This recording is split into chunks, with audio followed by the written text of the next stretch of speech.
Can we provide absolute empirical, that is statistical, observable evidence for God's existence to absolutely prove He exists?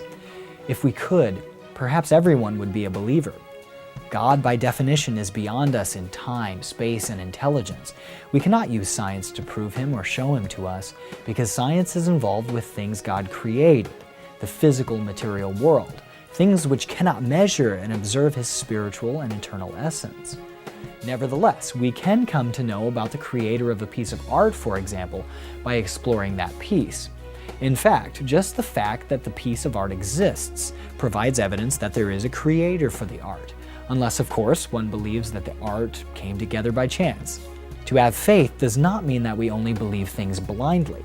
Faith in God has mounds of evidence and reason to support it.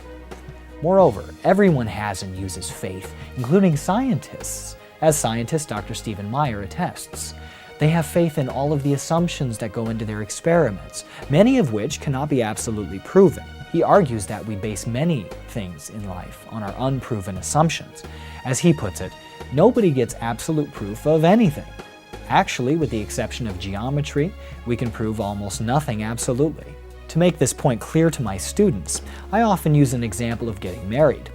If students are committed to marrying someone who truly loves them back, I may ask how they will be able to prove the love to themselves or to others. If you must always have absolute proof of something to make any action, how can you ever get married, or do anything in our world for that matter? Sure, you could point to the physical evidence of certain neurons firing in the brain and chemicals surging through your body, but those hardly encapsulate what we mean when we speak of true, romantic, committed love. No one can seriously require absolute proof in their lives because it is simply not attainable. We do not even know for sure if who we think we are and what we are doing is really real.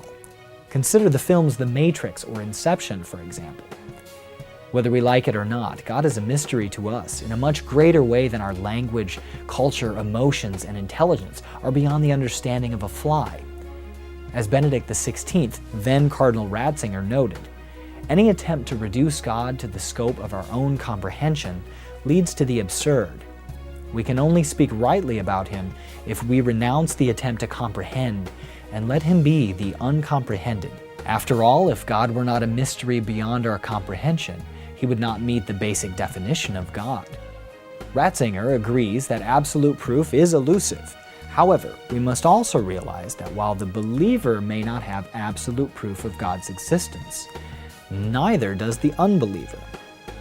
Decades before becoming Pope Benedict XVI, he wrote, "Anyone who makes up his mind to evade the uncertainty of belief will have to experience the uncertainty of unbelief, which can never finally eliminate for certain the possibility that belief may after all be the truth."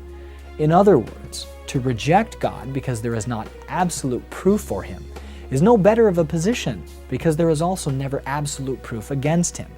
Since neither way can be absolutely sure, we must consider the evidence and reasons for belief.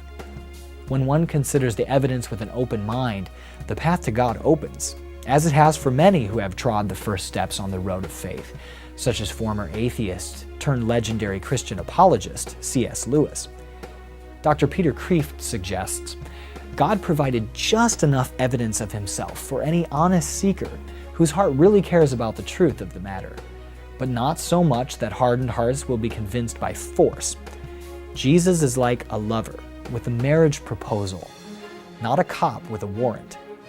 In other words, God only invites, He never forces. Perhaps He is inviting you.